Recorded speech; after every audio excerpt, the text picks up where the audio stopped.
Thank you, Emma, and thank you very much, Gordon. You've heard already this morning that Startup Britain aspires to be by business, for business, and although we're grateful for the support of government, it is not funded by government, it is not owned by government. In fact, our aspiration is that the relationship between business and government, and perhaps we're being over-ambitious here, we don't think we are, our ambition for that relationship is that it is civilized, is that it is a conversation, and that each of those two keep each other posted very much on speaking terms. And so the embodiment of that is, of course, a conversation. And so I'm delighted that hot off last week's budget, we're joined by the Chancellor of the Exchequer, George Osborne, who will be interviewed, but actually in conversation with entrepreneur, investor, massive champion of entrepreneurship in the UK and beyond, Doug Richard. I'd like to invite you both to the stage for a conversation.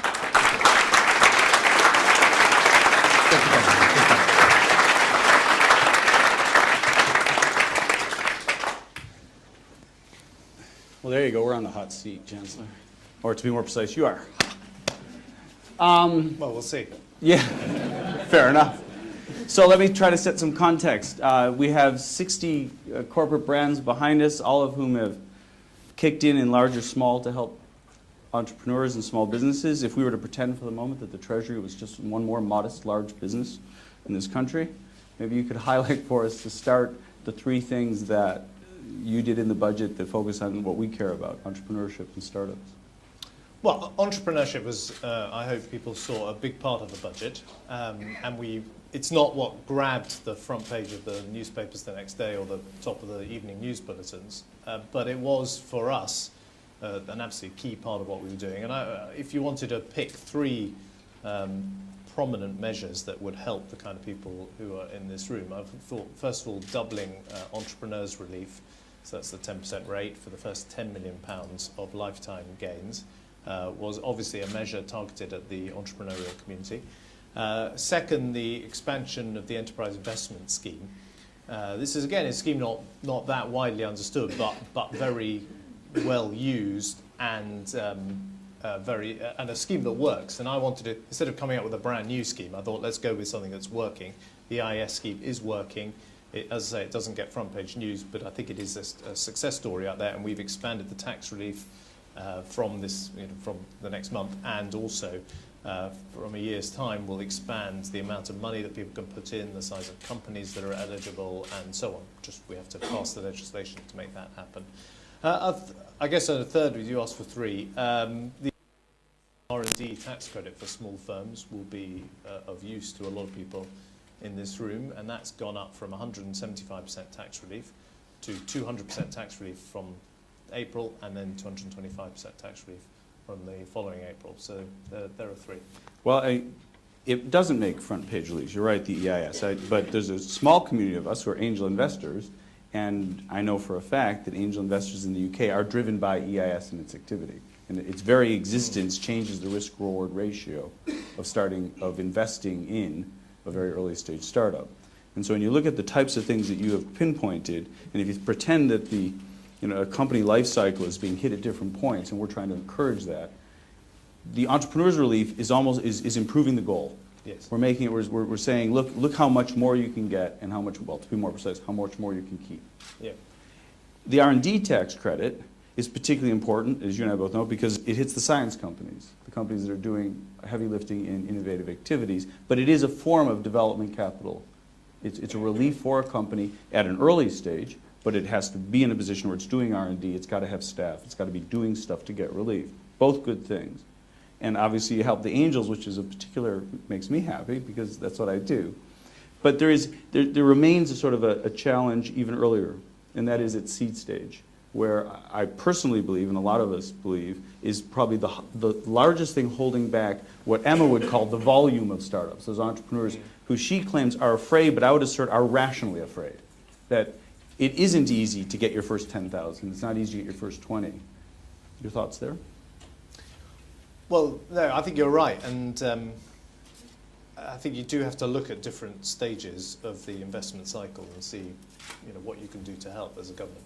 I mean, I gave a hint of this in the budget, and it's not something that was ready to go in the budget, so it was not announced as fully fledged scheme. But we are looking at whether we could have a two-tier enterprise investment scheme, so that you've got the current scheme, which is now more generous, tax relief at 30%, but whether you could even have a higher rate of tax relief for the first stage money, the initial sum of money, of the kinds of sums that you were just mentioning. Now we will have to consult on that, and we'll have to work up the details of that, and we weren't ready to go at the budget on that. But I did indicate in the budget speech that we were looking at something like that, and maybe it's something that I can work with some of the people in this room on getting right over the next 12 months, so that it can be in next year's budget. Well, we have a term for that round of investment. It's called Friends, Families, and Fools. And you have to generally be in one of those. I'll be the friend. Yeah. I wouldn't have thought of you any other way. I mean, as a matter of just curiosity, by show of hands, how many people here think that something like that could be a huge accelerator of entrepreneurship in this country? Raise your hand. Well, you've got popular support from the entrepreneurs and angel investors sitting around you. Because it is a very funny line. Yeah. You know, when it gets very early, and the earlier you get, the higher the risk get. They become, they scale up very fast. That's, for some people, the most difficult money to get hold of. It is always the most difficult. You know, and you just can't borrow on credit cards anymore, which is how I started my first business, you know. Probably not supposed to admit that. Let me shift gears on you. One of the things that was more contentious in your budget, that certainly when I tweeted this morning, people certainly wanted the question asked. A lot of people don't really believe in the notion of enterprise zones. Some do, some don't. It's got. Is it actually meaningful, or are you just shifting money from point A to point B? No, I think it is meaningful. I mean, look, what you want to do is turn the whole country into an enterprise. Somebody actually said that on Twitter this morning. And of course, we also cut the corporation tax rate, so it will go down by 2% in the beginning of April. And if you think, at a time when a country doesn't have a huge amount of money available, to cut the main rate of corporation tax by 2%, I think is a very clear signal to the rest of the world that this is a place to come and do business. We set in train a whole set of other changes to planning and regulation, which will make this a more entrepreneurial place. But I think on top of that, you do need to help certain parts of our country where, frankly, private sector activity is not as strong as you'd want. I thought it was pretty striking that over the whole of the boom years through the last decade, private sector employment in the West Midlands actually fell over the last decade. Now, that's up to 2008. That's not including the recession. So that is a pretty stunning fact about our country. And so I think in a lot of our urban areas outside of the southeast, I think there is an opportunity to create enterprise zones where you offer additional incentives for private sector job creation. And these are things like business rate holidays for 5 years in return for an absence or very light planning controls, and also potentially tax breaks for capital investment, which we're also looking at, particularly to encourage manufacturing businesses. So, I think these can't be bad things to do. I think they're good things to do.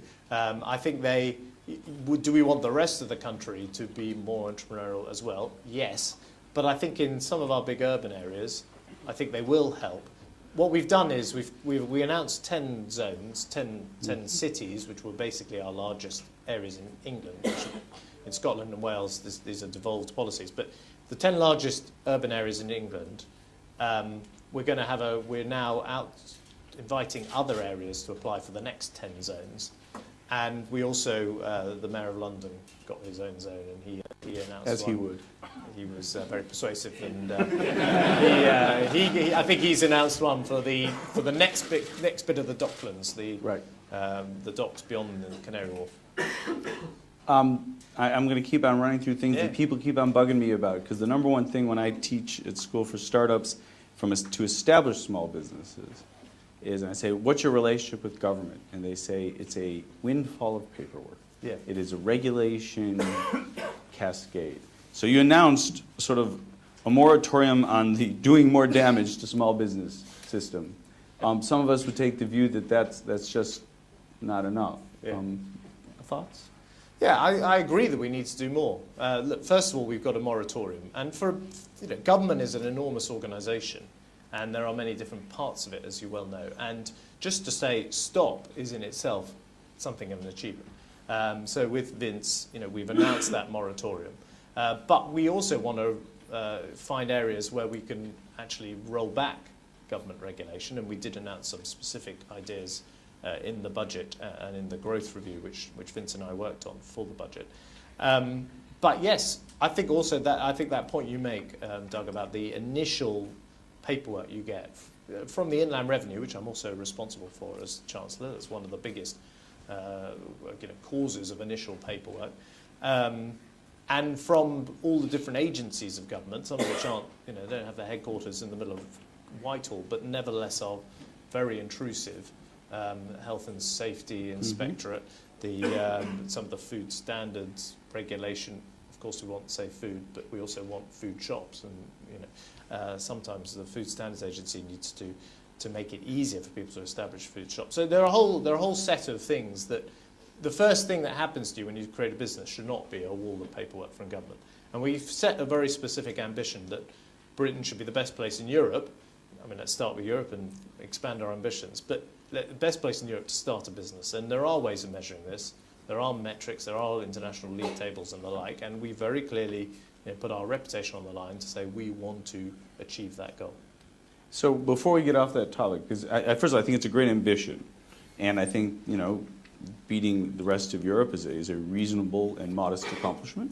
But as you say, you got to start somewhere. Yeah. One of the things that concerns a lot of small business is the notion that any regulation, no matter how well-meaning, when applied equally to a small business and a large business, will inevitably impact a small business disproportionately. And any established small business owner will tell you, if you impact 30% of my workforce because I have 3 people, yes. Whereas a large corporation impacts 0.3%, it's just not the same. And I just wonder if there's any sensitivity or real appreciation for the fact that you cannot do a fair thing by applying it equally to the very small and the very large. I think, to be honest, there's a debate about this. It would be interesting later to maybe get some audience view on it. But on the one hand, there is that argument, which you put very well. The other argument is don't create cliff edges so that when you reach 10 or 50 or 250 or whatever the size you set, suddenly there's a whole comes in that stops a business growing. The reason why we set the moratorium, Vince and I, at 10, because we found that it tends to be the case once you're employing 10 people, at least one person will be in at least a part-time personnel function within the business. Mm-hmm. So that the business is starting to get a kind of HR department capability. And that's why we looked at 10 for the moratorium. But no, you're right, and we're always looking for ways to make it particularly easier for micro and small businesses. And that is the premise behind, of course, this campaign, which was also, our support for it was referenced by the fact that it was mentioned in the budget, and it's obviously a campaign we're really getting behind. Well, I look forward to the continuing lightening of the regulatory load over the next few years. Since every one of the small businesses I'm involved in is absolutely mystified when they first start up. Yeah. And it's a feeling of almost inability to get their head around what they're supposed to do. Yeah. And so it becomes a real challenge. Yeah, and it touches on, I think Emma made a really interesting comment, and that is that there is this notion of fear, that there's 50% want, 5% start. But I do wonder sometimes whether we misunderstand the word fear here. We think about it as though it were irrational. And I think people unconsciously are rational economic actors. They make intelligent decisions. And therefore, if they're making an unconscious, intelligent decision not to start. Yeah. And so it comes down to something you and I talked about earlier offline, and that is, so how do we change the culture of Britain such that people look around and say, you know what, this is a good time. This is the right moment. The zeitgeist, as it were, is right for this. I think that's a big, I don't think government can do that by itself, and campaigns like this, I think, have a big role to play. I think as it happens, both my parents set up their own businesses, and that's what they did with their lives. And I remember my father telling me a story about a careers fair that was organised by the school I was at, and he went along as one of the parents of a child at the school. And he had a little booth at the careers fair that said, "Start your own business." And everyone else had, become a solicitor, become an accountant, and the big accountancy and solicitor firms were there. And he could see all these parents taking their children. You don't want to go to the start your own business store. Come on, Johnny, come on, let's go and talk to McKinsey's. So it was like, I think that there is you know, but it's partly my own background that I understand you've got to create a culture where people want to go and do that.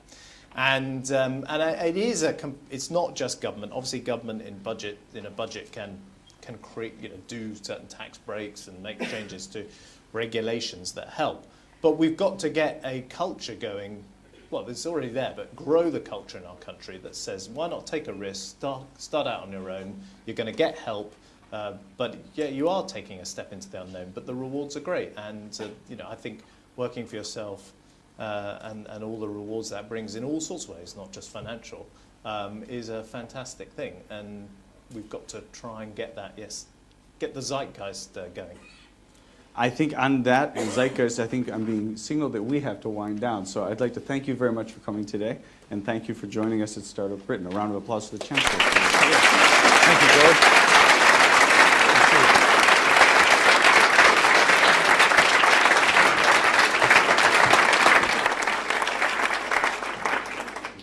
Thank you very much, Chancellor. Thank you, Doug. We enter our final chapter of this morning's proceedings with a format some of you will be familiar with. It's a question time format, and within that question time format we've got the opportunity for the Secretary of State for Business to share some of the recent changes that the government has been making. But he's going to be flanked on either side by some entrepreneurs, of course, and entrepreneurs who I'm going to invite to start to come to the stage in a moment, please. But between them, let me assure you, they could clothe us, they could feed us, they could even fix our hearing and our sight, and one of them will offer to fund us and keep us fit, if we ask nicely, Duncan Bannatyne. So to get us through that final chapter of this morning's session, please re-welcome the Startup Britain, Michael Heyman, and all the panellists to the stage. Thank you.